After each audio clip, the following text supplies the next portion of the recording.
O companheiro boiadeiro pode até achar que a natureza faz isso por capricho, mas com certeza ela deve ter alguma razão nesse procedimento de produzir pasto demais numa hora e capim de menos na outra, sendo que a precisão de alimentação do gado é igual o ano inteiro, né? Aí, para voltear essa dificuldade, o amigo fazendeiro precisa ter na mão alguma das muitas tecnologias de conservação dessa comida, como é o caso da silagem pré-secada, por exemplo.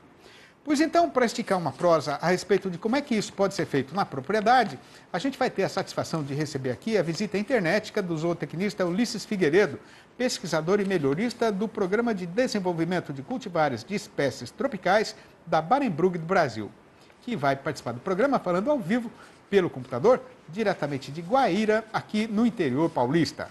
Boa noite, Ulisses. Muito obrigado por você ter aceitado o nosso convite para essa entrevista. Seja muito bem-vindo aqui no nosso arranchamento eletrônico.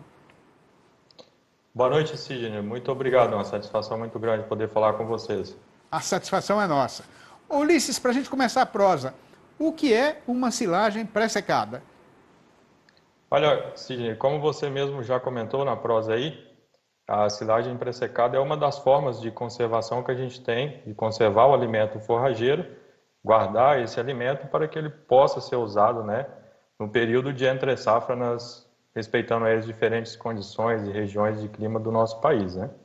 Para ficar mais claro aí para o nosso produtor entender, as diferentes formas de conservação que a gente pode conservar o alimento pode ser dividido basicamente em três tipos ou três formas de ensilagem, né? Uma delas é aquela onde a gente colhe a planta forrageira, quando ela está aí com 30, 35% de matéria seca, e já ensila ela no silo trincheira ou qualquer outra forma, no silo superfície diretamente.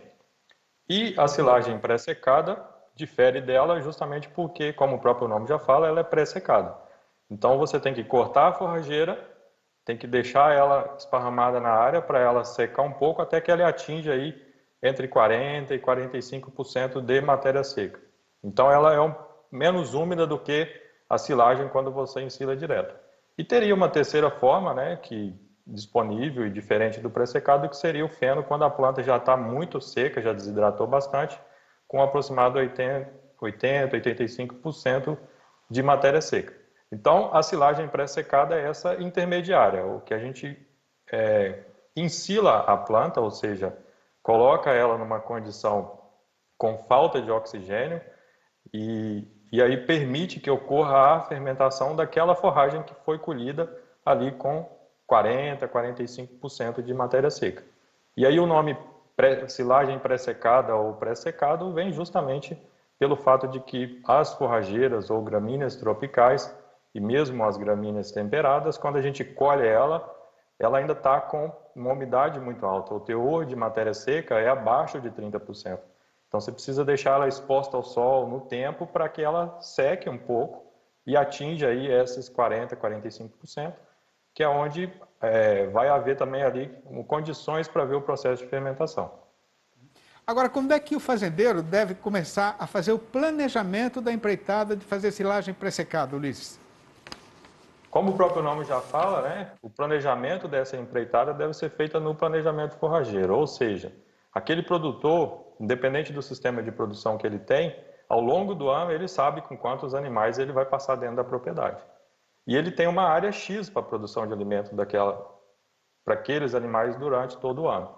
E na região do Cerrado, por exemplo, há o período de estiagem, no sul há o período de vazio forrageiro, e normalmente o crescimento das plantas, eles não ocorrem por disponibilidade de água ou por muita baixa temperatura, e dessa forma ele precisa se planejar para isso, porque não vai ter crescimento da planta, ele precisa armazenar a forragem.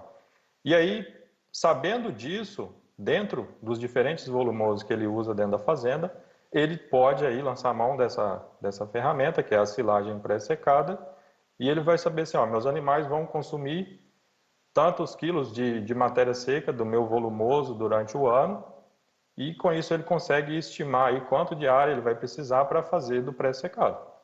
Agora, dá para usar qualquer tipo de capim para fazer silagem pré-secada?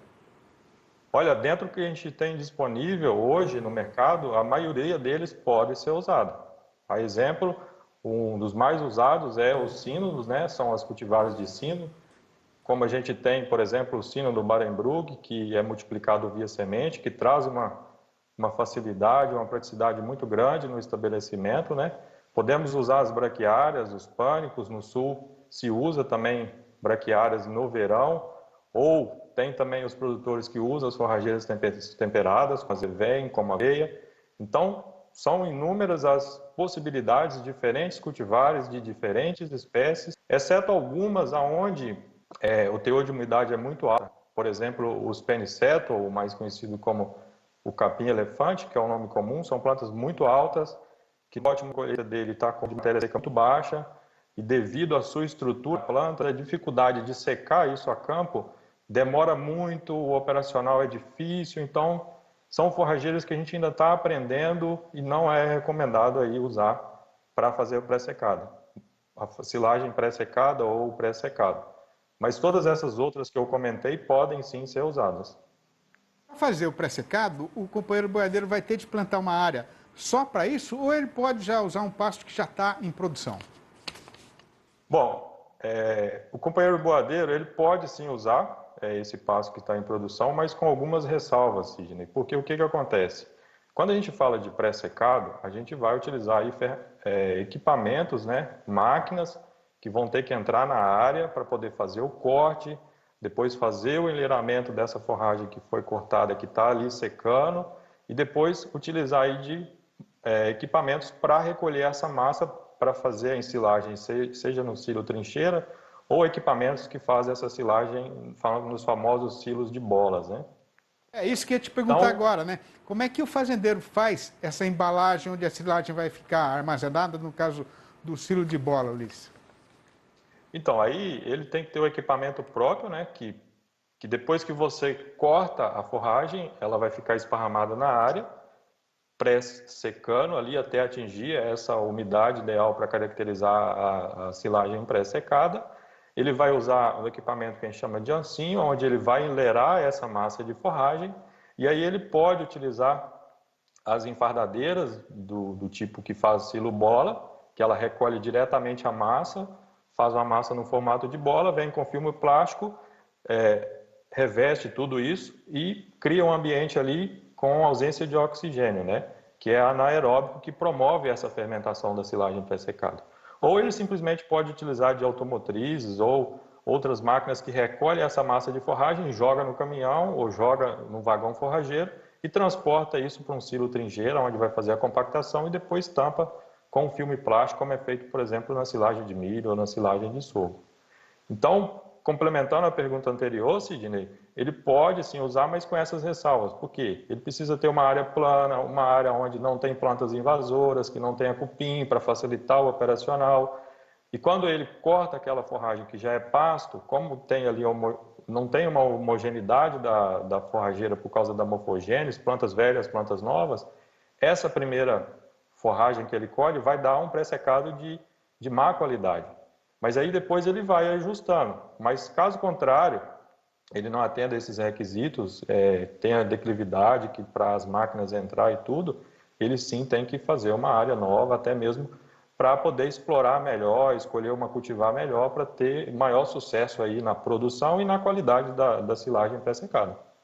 Agora, rapidamente, para a gente arrematar a prosa, Ulisses, por quanto tempo a silagem pré-secada fica conservada em condição de uso nessa embalagem do silo bola?